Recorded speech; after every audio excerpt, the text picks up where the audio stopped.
Hello, everyone. Welcome to today's program, the last virtual program we have here at the Museum of Russian Art for 2020.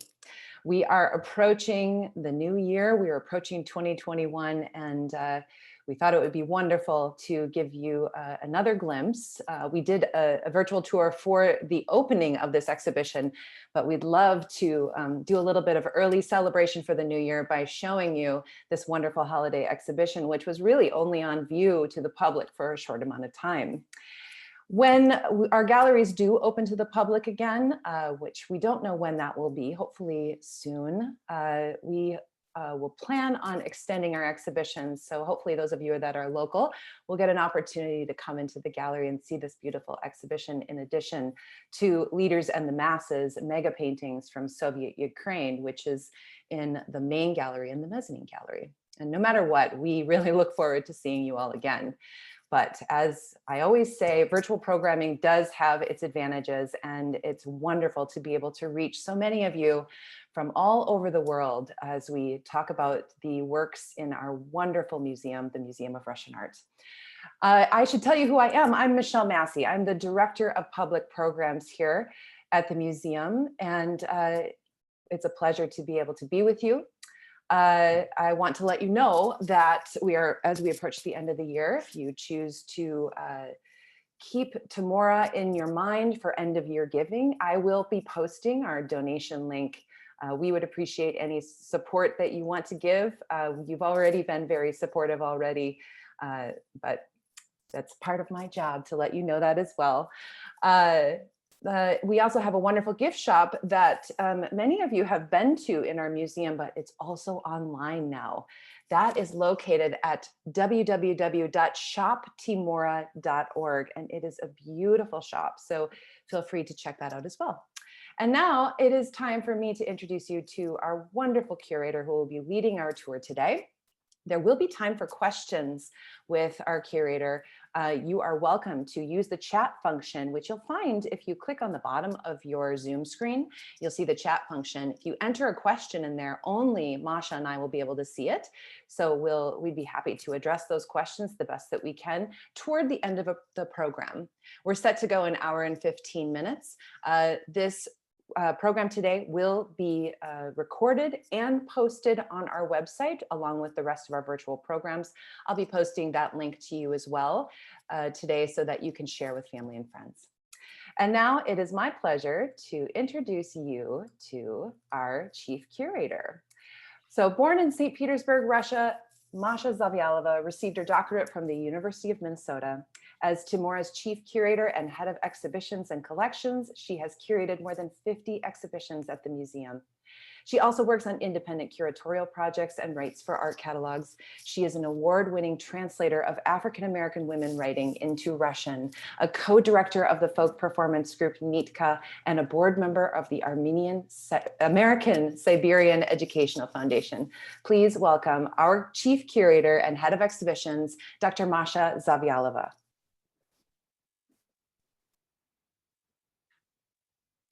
Oh, I bet she's coming right back. One moment, please. There you go, Masha. Good morning, everyone.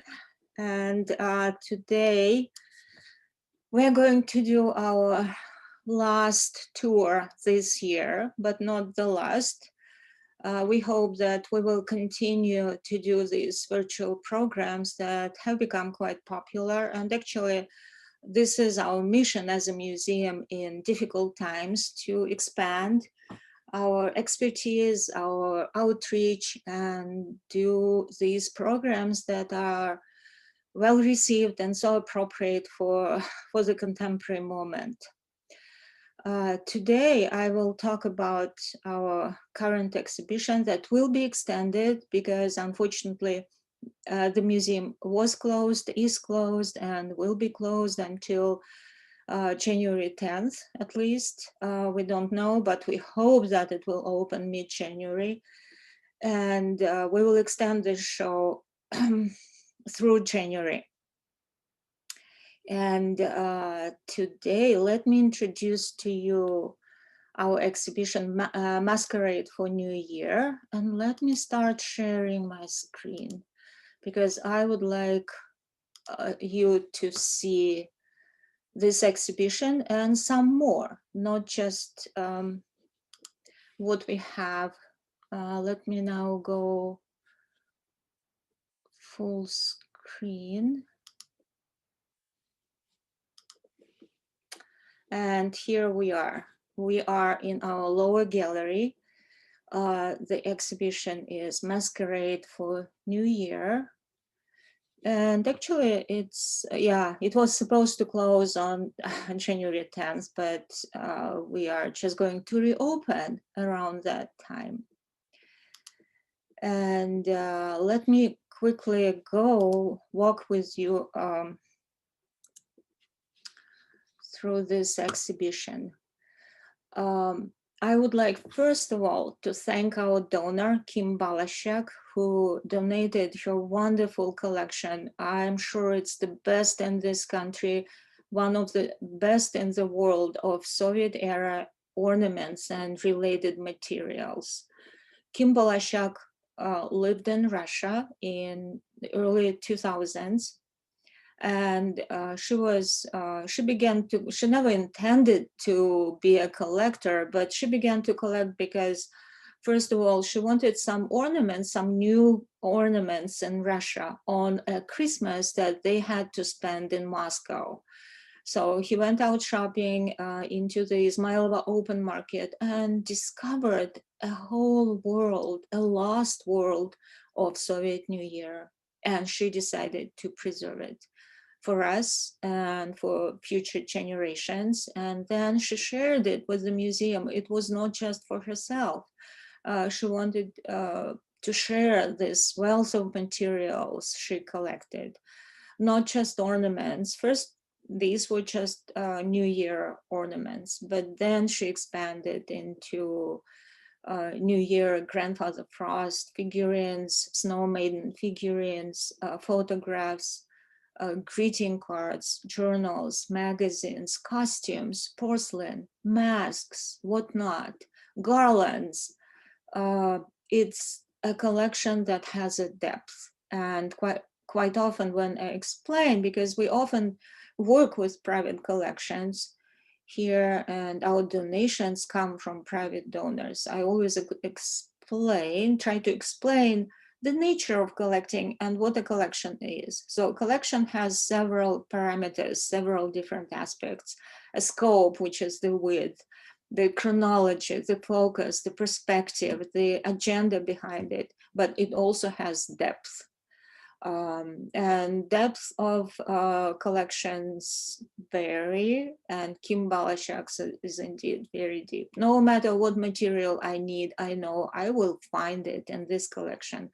So today because it's a virtual tour, so I am taking full advantage of being virtual and being able to show to you more than we have in the galleries. So I added a lot of materials from a few outside sources, but mostly from Kim Balashek's collection.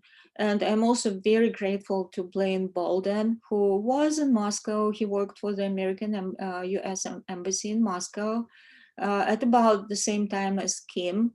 And he never made New Year ornaments a focus of his collection, but nevertheless, with his perceptive eye, he collected some very unique items, including New Year masks. So some of these masks come from Blaine's collection that we borrowed. Those masks are on loan.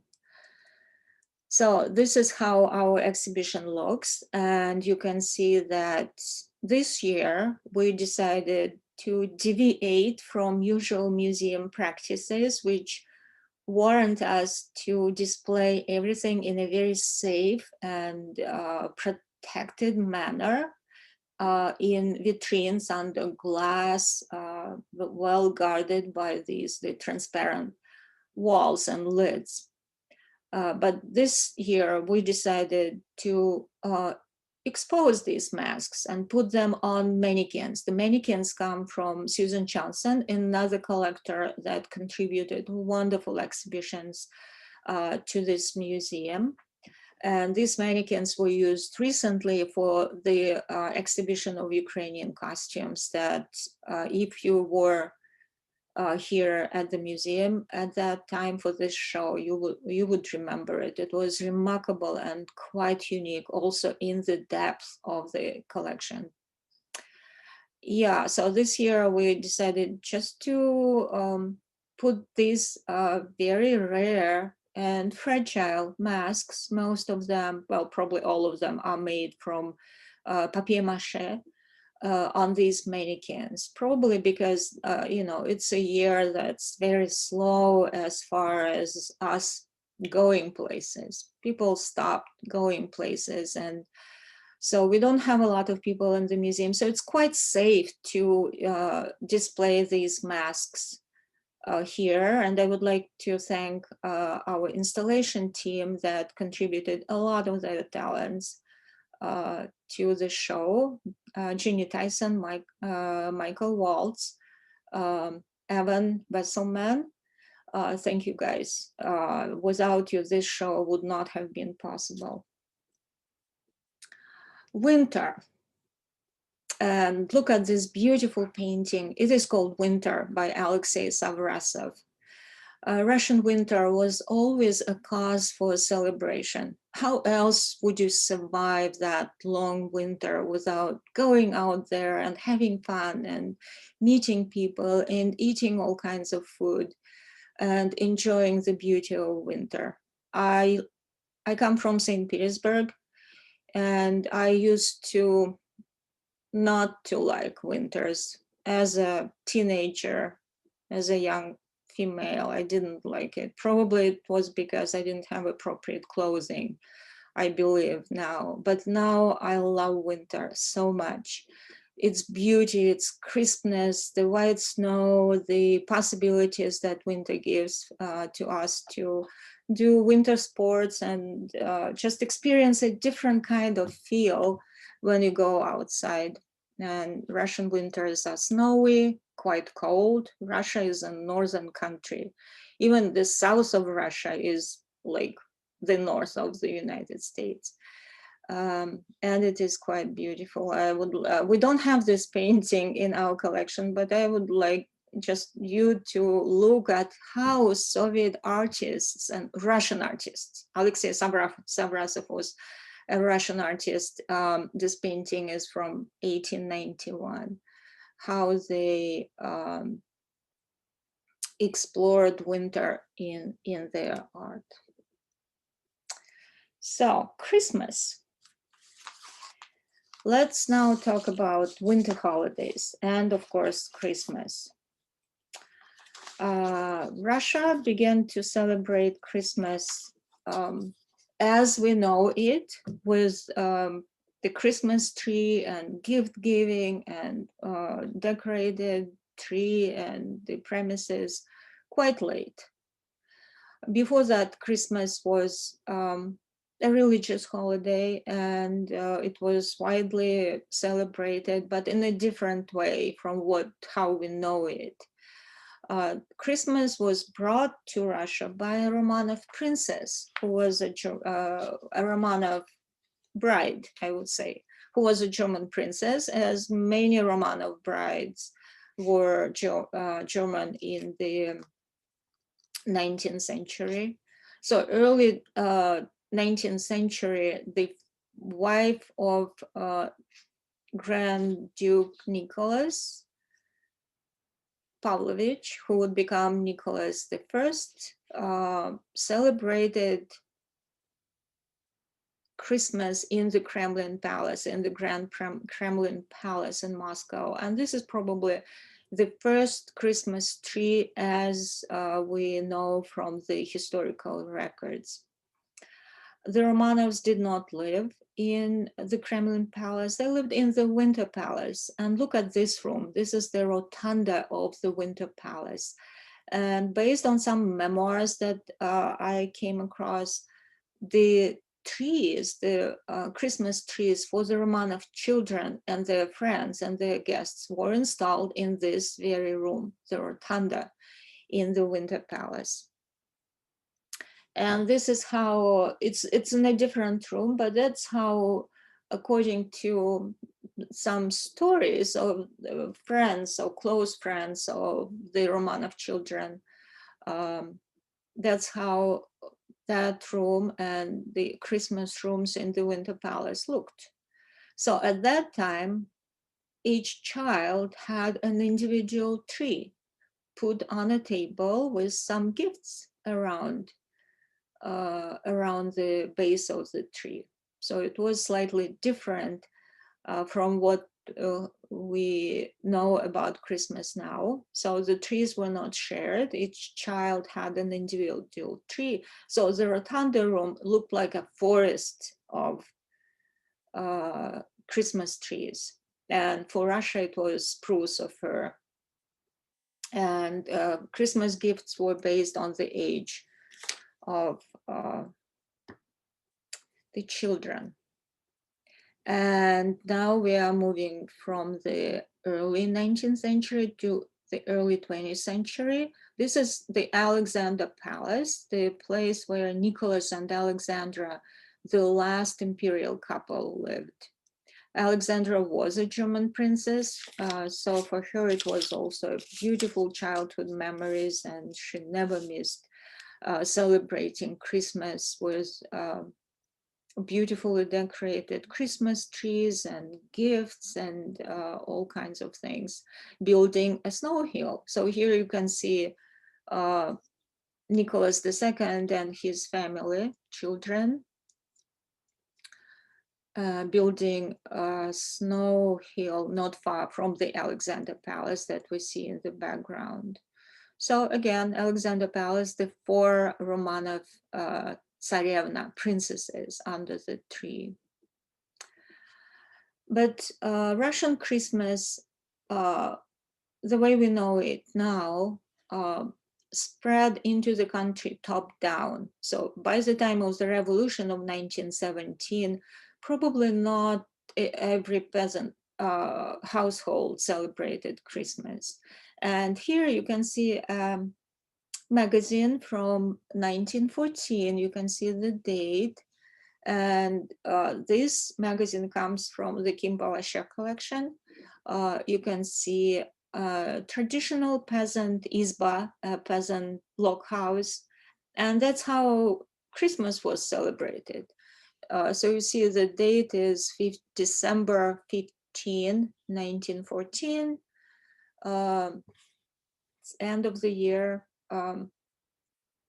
and it's Christmas time. You see that there is no tree. The peasant house is not decorated with anything special. There is food on the table. And you see these children, they are carolers. Caroling was popular in Russia. And Christmas actually was celebrated for 1,000 years, because Russian Christianity was adopted in 988. So Russia is a Christian country, or has been for 1,000 years. So it's a long tradition. And let's remember, Russia is an old country, ancient country. It used to be called Rus, and part of Russia, of Rus, was actually present-day Ukraine. So Ukraine justly and rightfully also claim this heritage, and I totally support this. So you see this traditional Christmas, and last year we had an exhibition, Christmas with the Tsars, and some people still remember it and asked me to do it again, and we will eventually. And we had actually a corner of a peasant household installed with the actual furniture in period from Russia, not fakes, no reproductions here of that corner of a peasant household, peasant house equipped with the icons. You can see the icon corner and the table under the icons. That's what we had in our exhibition, Christmas with the Czars, and children singing Christmas carols. And ornaments for the tree before the revolution, so late 19th, early 20th century, a lot of them were made in Russia, but a lot of them were exported from Germany. Germany was the supplier of Christmas ornaments for the whole world, or initiated those. So we should give credit to this country too for the Christmas as we know it.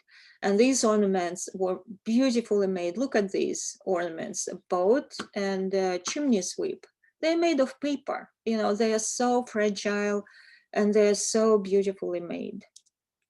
Also from Kim Balashak's collection. But now, because our exhibition Masquerade for New Year is dedicated to Soviet New Year, let's move on a little bit into the early 20th century after 1917. I'm not going to cover the history of the revolution. And if you visited our museum, we've had plenty of exhibitions of Soviet art. So let's talk about winter holidays in Soviet Russia, in the Soviet era. This is quite a story, which gives Russian New Year a kind of uniqueness, even nowadays, that few countries have. So the Soviet government in 1917 declared itself as the atheist government. And the war on religion started almost from its inception, the inception of the Soviet regime, and continued almost, well, until its end. Even though the Soviet constitution said that, stated that, so people of the Soviet Union have a right to free speech and conscience, meaning they could profess any kind of religion they had, but this was in the constitution.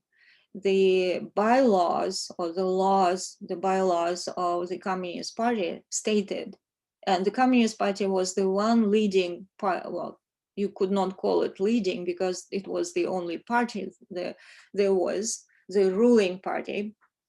So the bylaws of the Soviet Communist Party stated that one of the goals of the Communist Party is to eliminate religion, and that it has an atheist agenda. So Christmas as a religious holiday had to go.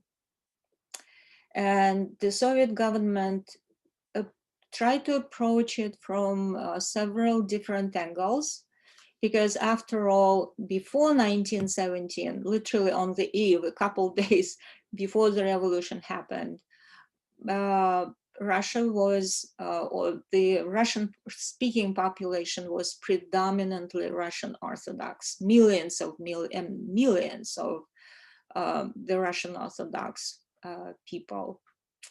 So first, there was an attack on churches. The church treasures were confiscated at one point. Churches began to close, but not from the very beginning. And the Soviet ideological, the educational department or commissariat at that time tried to first offer a different option to the Russian Orthodox in the shape of a Komsomol Christmas. So the Komsomol Christmas was actually, it was sometimes called an anti-Christmas, but at least it was a celebration. It was a celebration during Christmas time, during winter holidays. And here is, Kim has this unique book, 1925. It's called Komsomol Christmas. And you see the red flag is up, the tree is down. And this book, I got this wonderful quote from this book. Well, it's not wonderful, but it's quite fascinating. So the book says that all the introduction to the stories in it and guidelines and scripts for Komsomol's Christmas, that's what the book contains, a script or different scripts for how to celebrate anti-Christmas in a way. So it says, Komsomol Christmas is not a holiday at all. It is a fight for the liberation of the workers' consciousness from the fog of superstition. It is the protest of red youth against their fathers, petrified by the vapor of religious dope. I love this revolutionary, post-revolutionary language. It's so expressive. No one talks or knows how to talk like this anymore, probably for the best. And yeah, that's what it was. It was one of the approaches to doing away with religious holidays, of which Christmas was one of the most important, or the second important after Easter. Easter was never actually, the Soviet government never quite succeeded in eliminating Easter, but they quite efficiently eliminated Christmas.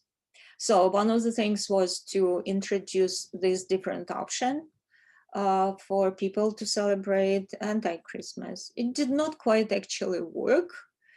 And the Soviet government resorted to its usual means, which is suppression. And one of the ways to deal with the holidays, religious holidays, was to abolish the calendar. Change it to, like, remember, during the French Revolution, months and days and even the chronology of years got a different numbering and naming system. So here I will show you just a couple of examples of what was done. So around late 1920s, the country began to use a 5-day week. A 5-day week, and I will show you some calendars that I got from online, but this calendar we have in Kim Balashak's collection. This calendar shows it's 1939 January, and it shows 6 days of the week. So at that time, 1939, the calendar was moved to 6 days. But in 1930, it was a 5-day working week. This calendar still preserves the days of the week, the names of the days of the week. But I will show you another calendar that doesn't have these days, because these days actually some of them are Russian Slavic words.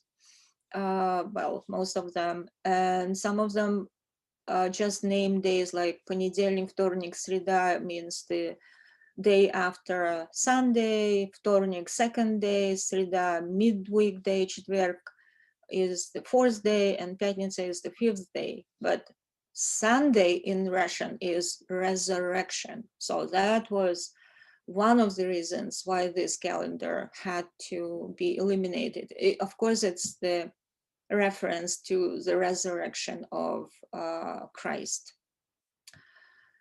And look at this now. Here we have the calendar, work calendar for 1931. 5 days, each week has 5 days. And the names of the days are day 1, day 2, day 3, day 4, and day 5. And the holidays that we see here, November 7th, that's the Revolution Day. That's how, so the calendar was changed. Christmas time and January 1st, New Year, that's coming really very soon, the day after tomorrow, became a work day. And even if some people tried to still install Christmas tree, they had to do it behind closed doors and closed curtains. And this is an ornament from our collection, donation of Kim Balashak. This could be, some of these ornaments, the way Kim collected, they come from private sellers that Kim met at the open market. Sometimes she made friends with people who were selling ornaments at the open market, and they would point her to their friends who had those leftovers from that time. And thus she managed to collect a lot of unique pieces. But unfortunately, of course, these people never kept any descriptions. These were private collections, just private sets of ornaments. They did not keep any records. That's why we don't quite know what some of them mean. But looking at this ornament, I believe that comes from the Komsomol Christmas or anti-Christmas time, because what we see here as a Mephisto, it's the Satan, the devil himself, as an ornament. And probably it was, yeah, I believe it was homemade or made by those Komsomol members who celebrated Komsomol Christmas. Quite a unique historical piece. But then things began to turn in a very different direction. And here I want to show you two Pravda newspapers from our collection, thanks to Kim Balashak, her donation. She also collected newspapers, and we have a lot of Pravda newspapers, January 1st. And Pravda was the main publication, the voice of the Communist Party. That's how the party talked to people. It was not the only way, but it was the official #1 newspaper. And here you can see on your left the Pravda from January 1935. We see Lenin and Stalin and people greeting Lenin and Stalin. And this slogan does not say Happy New Year. It says, the Bolshevist Bolshevik greetings to the best male and female workers, or men and women workers of the great Soviet country. No mention of New Year here, because New Year was also eliminated. The party ideologists realized very well that if you leave New Year, it will soon be combined with Christmas and people will find a way to celebrate Christmas. So New Year was also eliminated. And I would like you to know the greeting to men and women workers. So the country suppressed religion and really waged full-blown harsh persecution of priests and the ardent Orthodox believers, to the point of sending them to labor camps and executing.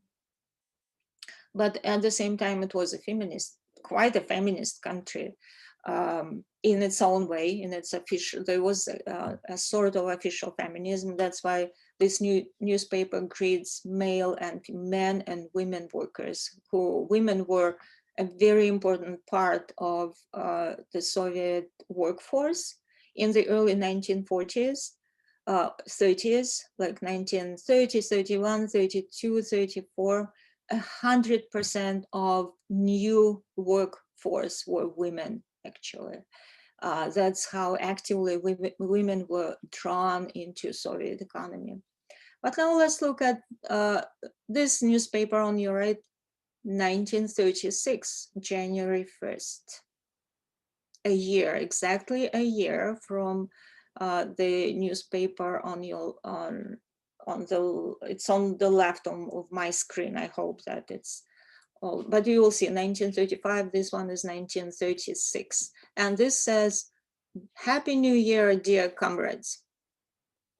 So what happened in this year? Why all of a sudden now we have New Year?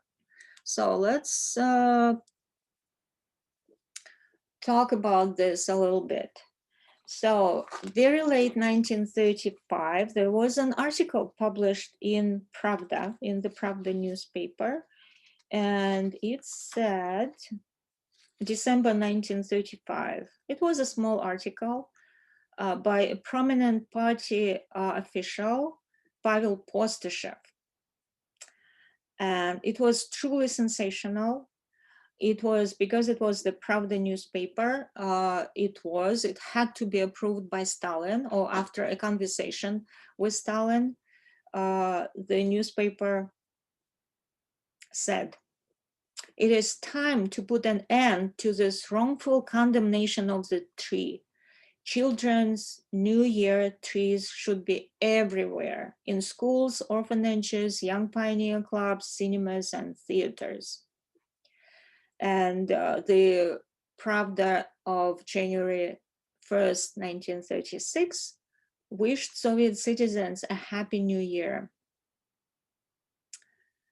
And well, it supported the famous Stalin's saying that that was also published around that time. Life has become better, comrades. Life has become more joyous. But also it was not just this.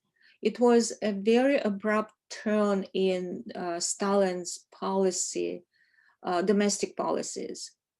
At that time, also some family laws were changed, abortions prohibited. Partly it was because of dropping birth rates and deteriorating family life, which did not affect very well production, economy. So measures were taken to strengthen family values, and one of them was, of course, the New Year. And also it was the New Year holiday was also used as a propaganda tool, a new kind of propaganda tool. But mid-1930s, something was happening in the Soviet country, and the Soviet regime was changing its nature, becoming more conservative in a way, a lot more conservative. All the radical attempts and experimentation of the 1920s was left behind, became suspect, prohibited, and suppressed, sometimes violently, harshly suppressed. And here we see a poster from our collection. This is the first poster for the first new large official New Year tree in the House of the Unions. Well, it's 1937, so it's not the first, it's the second. These holidays were widely celebrated, and you know, this short newspaper article of late December 1935, because it was published in Pravda, it was not just like, you know, a wish, oh, let's do this. It was an order. And I read another source, also from Kim's collection, a book on how to celebrate New Year in kindergartens and daycare centers. And it said, actually, I'll write on the first or second page, that every educational establishment for children must have a tree. So it was like an order, a command, not just a wish or some kind of an idea of what people should be doing around New Year. So 1936, New Year began to be celebrated on a large scale. Also, it's changed because not until 1947, January 1st was a day off. It was still a working day, but it was recognized as a holiday.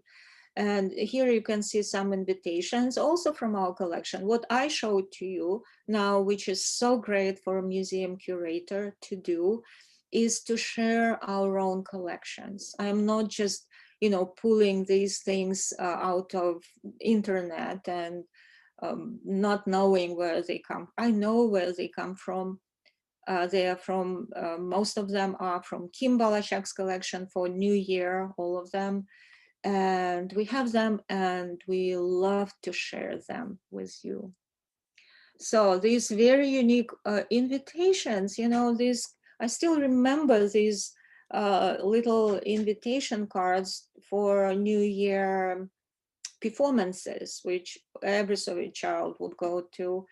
But imagining that people kept them and preserved them, look at this date, 1959, and then Kim, an American who's lived in Russia for several years, well, actually, probably more than 10. So it was quite a substantial amount of time.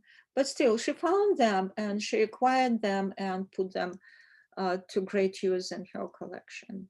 So this is the main, it was called the main Yolka celebrations of New Year. We're called Yolka in Russia. They're still called. So Yolka is a tree, but also by proxy, it's the whole the holiday, the celebration, the party, the performance, Yolka, especially for children. And this was called in the Kremlin, the main Yolka of the country. So the ornaments began to be produced in 1936. Not in 1935, no factories, no individual studios produced ornaments. And all of a sudden, here we go, 1936, and factories begin to make ornaments.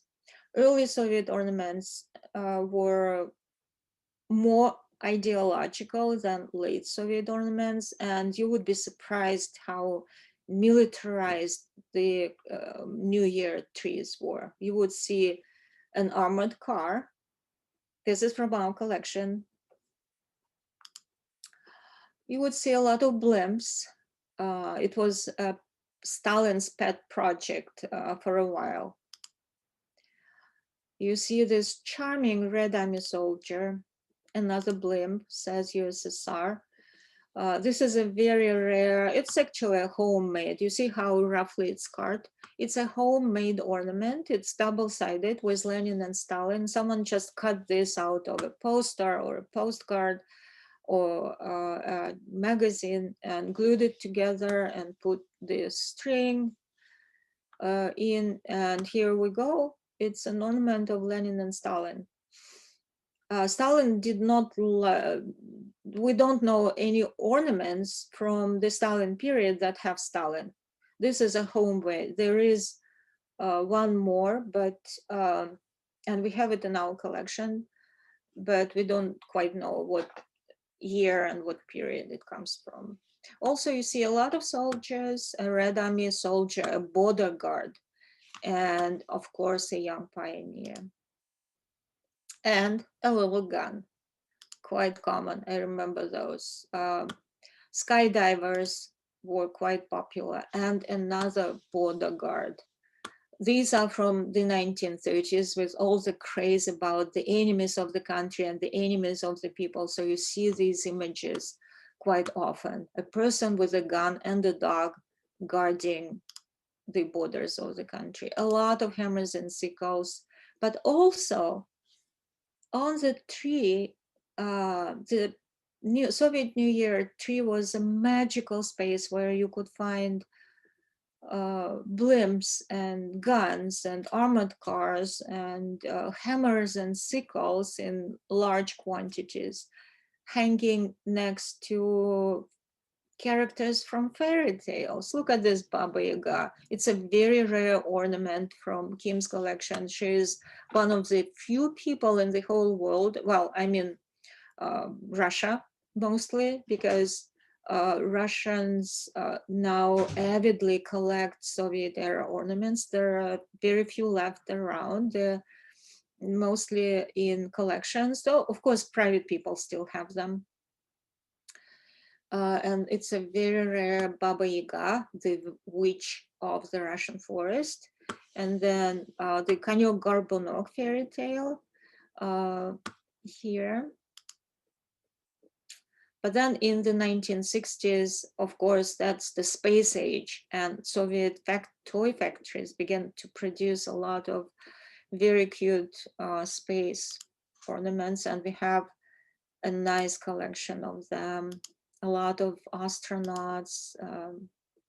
So New Year has become truly a beloved public holiday. So here you can see a large public tree. And in our collection, we have ornaments for public trees that are quite large. And the time will come when we will show these public New Year tree ornaments. You see, it's this quite a Soviet looking poster or mosaic, actually a mural on the wall, a lot of people and a large tree. Grandfather Frost replaced Santa Claus. Well, there was always a great Grandfather Frost, even before the revolution. And we have a wonderful collection of those. This is from one of our previous exhibitions. And I love this photo, also from Kim's collection. New Year became truly the most beloved holiday. It was non-ideological. It was probably the only holiday, except for, you know, birthdays and private celebrations, as far as a national holiday, it was indeed the only non-ideological holiday, where on your New Year tree you could create this space with, you know, all the Soviet symbols and hammer and sickles, a subversive space in a way, hanging next to little piglets and baba yagas and carrot people and mushroom people. You see even here a mushroom on that tree. There were a lot of mushrooms. And of course, New Year celebrations involved costumed parties. And now we're getting a little bit closer to the theme of our exhibition. I remember I actually contributed my photograph from the daycare center of a New Year celebration, a yoga in my daycare center when I was 6.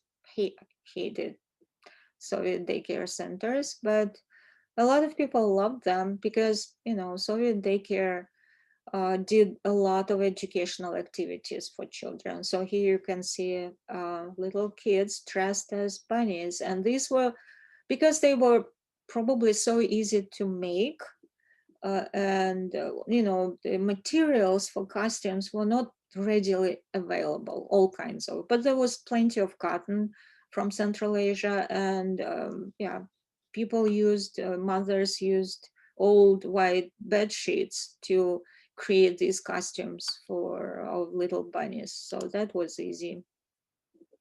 Gift boxes also from our collection. So all, of course, every Yolka celebration for daycare, for schools, or if you would buy a ticket to go to a New Year performance and party, would involve gifts. And some of the gift boxes were quite lavish. So you can see here 1962, 1960, and also, I just want to show you a few greeting cards, postcards. It really shows this, what Soviet New Year was about. So it was quite, there was an attempt to turn it into an ideological holiday, but believe me, these greeting cards, and it says Happy 1949 year, or with new 1949 year, were not the most popular. 49, that's Stalin's period. And now we are in 57, Khrushchev. Stalin is in the past, and we see a New Year postcard in quite a different vein. You know, it's a boy representing the new year and some bunnies again. 1960, so new construction, 5-year plans. Of course, 1961, you see 1961 here on this stamp. Of course, the space age introduced new themes into New Year ornaments and cards. 1962, we continue to build. build Moscow. But also there were these, traditional Russian themes like ethnic peasant, troika rides. And there was this very contemporary, also from the 1960s, you probably recognize the stylistics of this 1960s fashions. Look at this guy here. And some of them were still ideological. This looks like probably the 50s. The industrial woman worker raises this red banner that says the new year, but some of them were quite anti-ideological. Just chocolate and champagne also says Happy New Year. Magazines produced, there were inserts in winter issues, December, January issues of Soviet magazines that showed and taught people how to make ornaments and masks. And here we are back to our exhibition.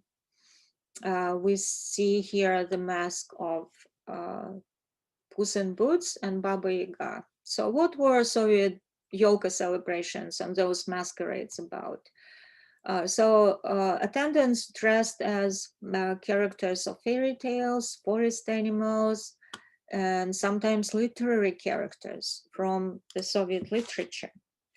And of course, Puss in Boots, it's the treasury of European fairy tales. I love those. I read a lot of fairy tales as a child. I read European, French, German, Georgian, Estonian, Chinese, Korean. What give me any folk tale, I would read it. And so Puss in Boots, one of these rare 1930s ornaments from Kim's collection. Puss in Boots is a character from a tale where he helps his master to become rich and aristocratic. And one of the ways that Puss in Boots accomplishes this is when he meets a giant who can transform into different animals, and says to that giant that he does not believe he could transform himself into a mouse because a mouse is too small and the giant is so large. The giant was challenged and transformed into a mouse, and Puss in Boots, of course, being a cat, ate the mouse. So our display has this wonderful mouse. It's one of my favorite ornaments in Kim Balashak's donation in our museum collection now. Look how skillfully it's made. In the 1930s, the large production of ornaments was not yet in place, and there were small production units like studios where sometimes artists worked, and sculptors who could not find work in official Soviet venues and sites. Look how beautifully this little mouse is made. It's very fragile, but really it shows it reflects the period, the 1930s, and handmade goods, ornaments.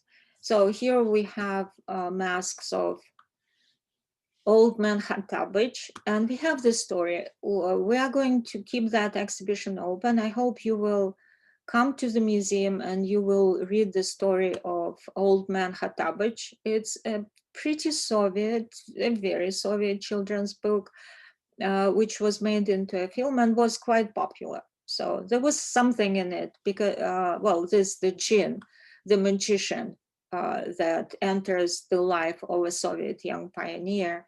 And then these very interesting interactions that happen between them that made it quite fun to read. We have a pig's mask and a clown. The clown's costume is gorgeous. You need to see it. And next to the pig mask and costume, we have a tree full of pigs. Pigs were, probably it's a German tradition. Look at this ornament from the 1930s, how skillfully it is made. And of course, the Baba Yaga. We have two wonderful masks of Baba Yaga from Blaine Bolden's collection. And the Baba Yaga story, I just don't get me started. We're about to close to the end. Very soon I will be taking your questions. And the story of Baba Yaga is here. There is a lot more to it. We know that Baba Yaga lives in that house on Chicken Feet. This beautiful rare ornament of the Baba Yaga, and you will learn more about her as you come to see our show. The Cipollino story. Cipollino was a book written by an Italian communist writer, and it's about the vegetable kingdom and the revolution that happens in that vegetable kingdom when worker vegetables take over and establish a kind of a, I don't know, communist or socialist regime, and in the garden country, in the garden kingdom. Quite a fascinating book. So you see more of the trees. We have some photographs, and next year we will show more photographs from our collection. Next year, I hope we will be able to devote our holiday show to paper, things made of paper, ornaments, postcards, paper garlands. And on this photograph, you see this paper snow maiden. We have a whole collection of those. And with this,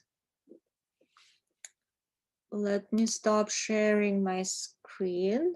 Thank you so much. And Michelle, I think we are ready to take questions. Sure. Am I on right now? Masha, there's been a few questions come in, but I want to hear, I think our audience would love to hear some memories that you have and characters that you dressed up as for Soviet New Year or for New Year. Yeah, I have some memories. I see a question about bunnies. Forest animals were quite popular as costumes and masks, quite a lot of them, because first of all, they're characters of Russian fairy tales. And then second of all, they were easy to make. And one of the costumes, actually the only one costume that my mom made was for my sister. And I just have one older sister. So she made a costume of a fox that you see behind Michelle. If Michelle, yeah, you see it right here. My sister had the exact same mask of a fox. And my mom, because you couldn't buy costumes. And so she had to make it. She got some old, bed linen, dyed it this orange color. That was the color it was. And made a little skirt for my sister and a little, I think she had a shirt actually of the orange color. And then she had an actual real foxtail and she attached it to the skirt. That was it. That was the costume. And I never had any kind of costume. So I still, begrudge it to my sister that she did have a real fox costume and I just had a little white dress. But when I was in the daycare center, they tried to, so we had some kind of a skit, a short performance, and the roles and the costumes were assigned by our daycare educator, and I got the role, I think it was the Autumn. And as Autumn, I was supposed to praise and talk about harvest. So I was dressed as a plump Russian woman carrying a huge pot of porridge. I was so upset about it. I had to do it. I think there was no way out of it once they assigned it. And the performance was children dressed in different costumes would show up on the stage one by one and recite a short poetry. I don't remember that piece of poetry. I remembered it for a long time. So that was my memory, which is now so fun. I remember as a child I was probably 5 or 6, I hated that moment when I had to appear in front of all the kids who were dressed as beautiful snow maidens and snowflakes. And I was dressed as, this peasant woman carrying a huge pot of porridge. That was unfair. But now I remember it was a lot of warm feeling. We have a question. Is there any remnant of this tradition being practiced today in contemporary Russia with masks? Oh, yeah. New Year, because it was so popular, it was so deeply ingrained. And although, younger people were, even those who were born after the collapse of the Soviet Union, like my kids, they were raised by us. So people who lived through the Soviet era and for whom New Year was a beloved holiday. So we still carry on the same kinds of traditions. Masks, New Year is still probably the biggest winter holiday, and Christmas is more religious, especially because it comes after New Year. You know that Russian Christmas is based on the Julian calendar, January 7th. So it comes after New Year. So New Year is the holiday in winter. Still the same food. People, cook the same food as they did in Soviet times. Of course, there are different kinds of New Year depending on the family, but a lot of families still follow same traditions. Oh, we do have a question about food, traditional food for New Year in Russia. That's a good segue. What did you eat? Michelle, probably you would know, right? I do. I'm going to have a Russian New Year celebration, actually. Yeah. Extra caviar. One of the things is the Olivier salad. And it's, you have to be within that context and within that culture to enjoy it. It's like a potato salad, but and then the herring in a fur coat, also very specific. I admit that I love the herring in a fur coat. Yeah, and then some kind of poultry, goose or duck. Goose is quite popular. Roasted pig and all kinds of cakes and torts and desserts. Yeah. We do have some other questions about. Looks like, here's a question about. It says, do you have any New Year holiday issues of Misha in your collection? Could you repeat the question? The question says, do you have any New Year or holiday issues of Misha in your collection? I'm wondering if that's a publication, maybe. Oh, what? Misha? You don't know what it is? Misha? Misha is like what? Bear? I don't know. Misha. If it's an issue, maybe they're talking about a publication, maybe that you're not familiar with. That's okay. Misha. Not in the Soviet times. Now, if this. Oh, here it is. Misha the Bear, children's magazine. Huh. No, I don't. No, probably it was local in a different. I come from Leningrad, St. Petersburg. No, I don't. I'm not aware of this. We don't have this in our collection. No problem. So I'm also looking at, a lot of people want to know about these celebratory traditions, which I think is a really wonderful conversation. We have a question about vineyards and champagne in, okay. But let's talk about maybe here's a question that says, how are these traditions celebrated in Minnesota now? I think that's a poignant question, especially with our large Russian-speaking population in Minnesota. What would you say to that, Masha?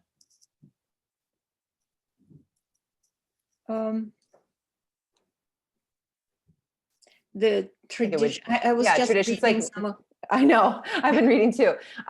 You know, are these celebrations carried over into by Russian immigrants in Minnesota? I think we both know the answer to Yes, that, of yeah, course. yeah. It's still because New Year was always family oriented or private holidays. So each group would have their own traditions, and you know these traditions change. For example, I always celebrate New Year with a group of friends, and we began a while ago. We get together around 9 or around 9 p.m.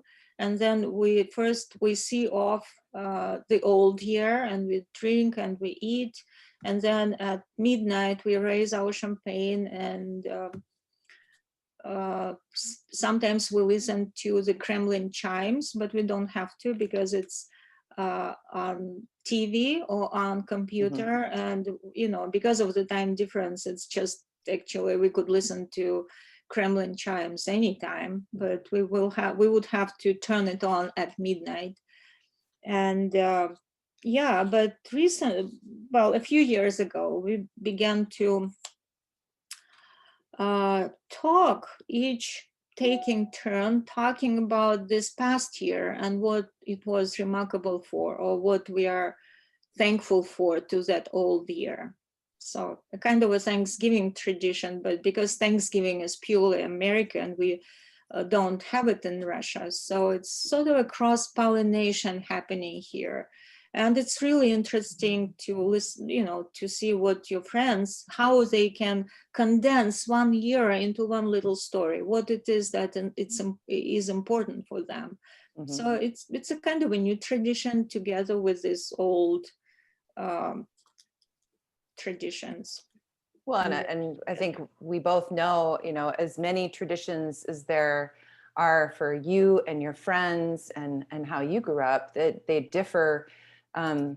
They differ from family to family and differ on your experience, of course, right? Yeah, and they're different for different regions and areas of the Soviet Union, and because you know, Soviet Union Russia still is a vast country, so I wouldn't say there is one single tradition, and they differ.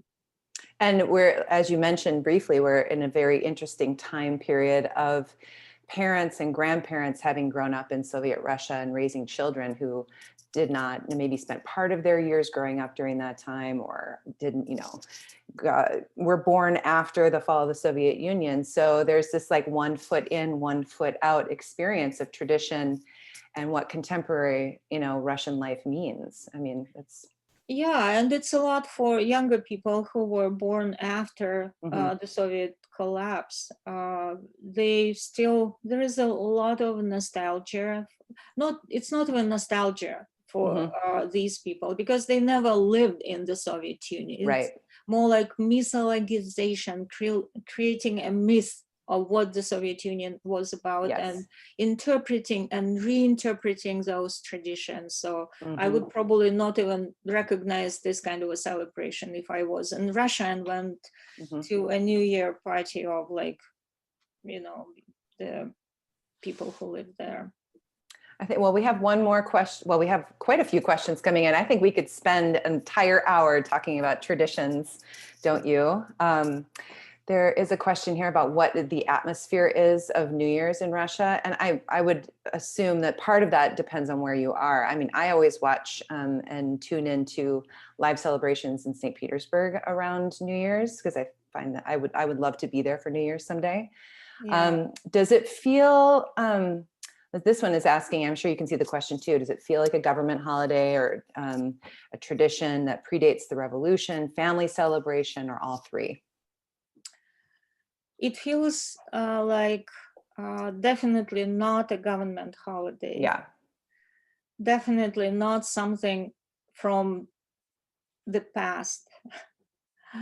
And not just a family celebration, because it's really big. Because like, you know, before New Year, the atmosphere is there already, because people are carrying trees and they are already anticipating that holiday. Then midnight, everyone meets together and they drink and they spread good wishes. And now a lot of people after midnight, a lot of, especially, younger, more adventurous people go out and do fireworks. So sometimes I talk to my sister who lives in St. Petersburg when it's still morning and it's midnight. No, it's the daytime, midnight in It's Russia. like in the afternoon And for us. I always can hear this, like, says, is it like what? The new revolution or war? What's happening there? And my sister would say, it's just so crazy outside with the fireworks and people singing and shouting and a lot of these explosions of fireworks. It's really a big holiday. It's not quite family. It's not like people are sitting trying to spend it with the family. It's also friends and, going out, visiting. Some people even, midnight, they drink their champagne and then they go visiting all night. So magical. It's magical. The Russian New Year is quite fun. Well, with that, we all hope for times where we can gather in big groups and to invite you back into our galleries. This exhibition is quite magical, Masha. It's beautiful, and we hope that any of you that are local will be able to come in and view. Of course, that we'll have to see when we can all reopen. The good news about TMORA and the collection of Kim Balashek is that it's massive. So we have a wonderful tradition of holiday exhibitions every year. And there are constantly new ideas coming out for what we could do with an exhibition, right, Masha?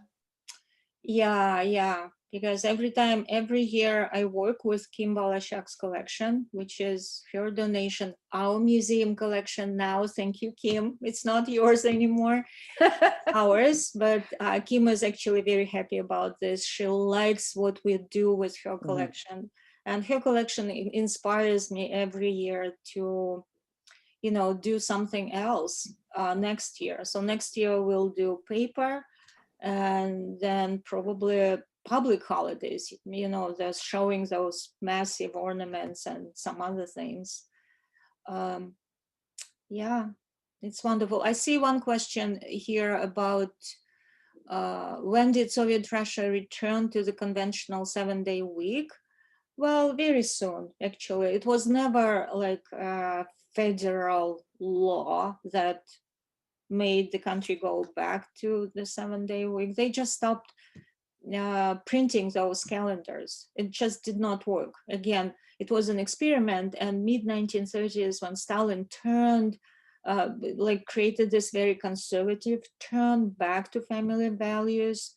5-day weeks on a sliding scale did not work because families needed 2 days off to be able to be a family. So around late 1930s, I believe, we were back to a 7-day week.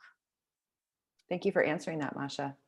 And with that, I think you can all tell, for those of you that are still with us, and we just love doing these virtual tours.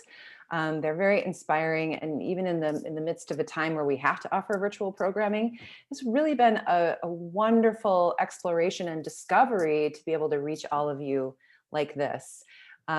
It's a wonderful thing to be able to talk about our collections, and to get this much access for you all to Masha.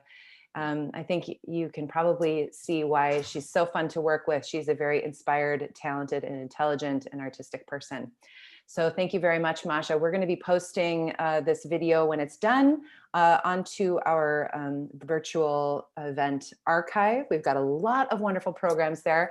Look for some exciting developments in 2021 for virtual programming. And Masha is actually going to be offering a class as well. And but if you want to sign up for our mailing list or look for us on social media or on our website, you'll be able to keep up to date on all of those things. And with that, Masha, any final words for our audience today? Well, I just want to mention to just show and express my gratitude to, first of all, Kim Balashak, Blaine Bolden, our installers, and you, Michelle. Thank you so much for coordinating all of these programs, because it's so easy for me just to focus on the theme. You take care of all the logistics, and which makes it possible. Actually, I wouldn't be able to do it by myself.